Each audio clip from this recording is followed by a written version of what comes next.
She was a baby model, and she was on the cover. This picture, that picture was on the cover of Life magazine.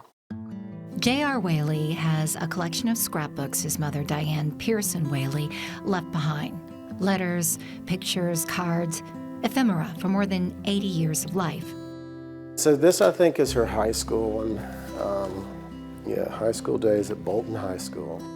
J.R. was able to thread together these keepsakes in his mother's own words before she died by hiring a legacy memoirist to write his mother's story. I really wanted to have my mom's story told in her own words. You know, these are a lot of stories that we had heard throughout the years, but never in a cumulative fashion, and she had a wonderful story that I wanted to have conveyed to my kids.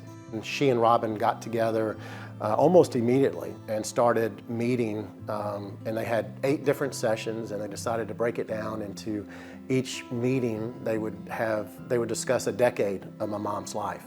And so they did that. And then in August, mid-August, my mom was diagnosed with glioblastoma and really went down remarkably fast after that. So it was just a window of opportunity that we were able to take. So Diane and Robin, a former Hollywood screenwriter turned end-of-life doula, met over 8 months. Robin listened and took notes as Diane chatted about her life, the joys, the challenges, and the chuckles. My goal always was I wanted 3 C's.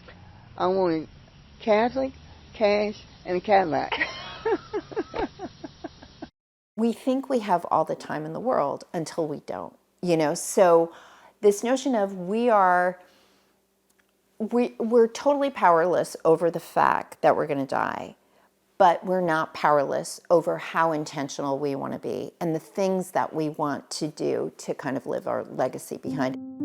It's this message Robin took to the TED Talk stage, urging the audience not to fear death, accept it, and do the work to prepare for it so that when the time comes, you can be present with your loved ones.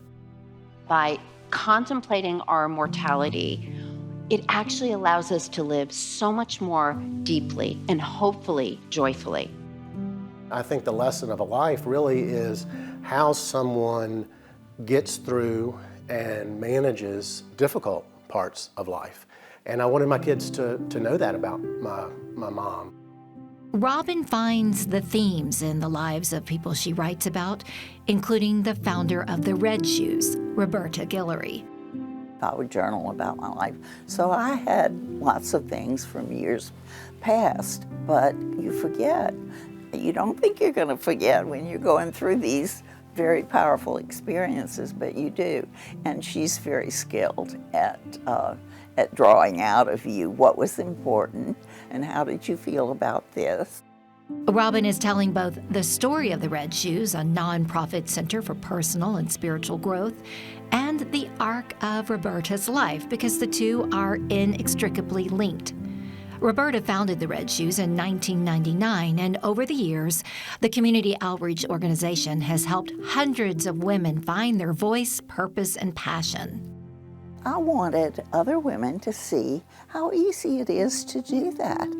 You know, I would love for other women to do things like this in other towns, because I can't tell you how it enriches a woman's life to look at life and begin to think about it. And it's just been a beautiful thing to see.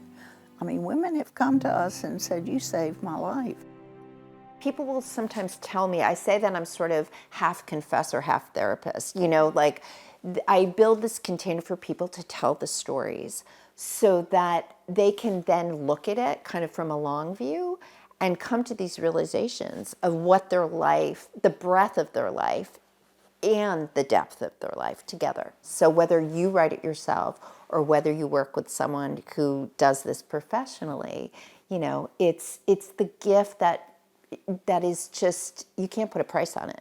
And it's going to outlive you and your children and their children. Writing a memoir can be part of that process of looking at life through a lens of imminent death that makes us live more present. Putting memories and thoughts to page can unearth unfinished business before it's too late to deal with. No conversations left unsaid, no last wishes unexpressed, no regrets, just joy and peace and a legacy chronicled that lives on. Has this process of writing your mom's memoir, has it helped in your healing and grieving from the loss of your mother? It has. It's been difficult in the near term to kind of go through the process. But with that being said, again, it gives context a lot to her life and helps, I think, put some even more meaning into that, and then you can see what the benefit and what the lessons of a life are.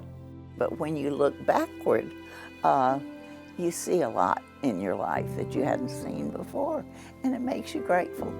When people think about dying, their biggest fear is not, is it going to hurt or what's going to happen to me afterwards. It's the fear of being forgotten. And so this allows you to not be forgotten, to say, my life mattered. And maybe it's a big life, maybe it's a small life, but we all have a legacy.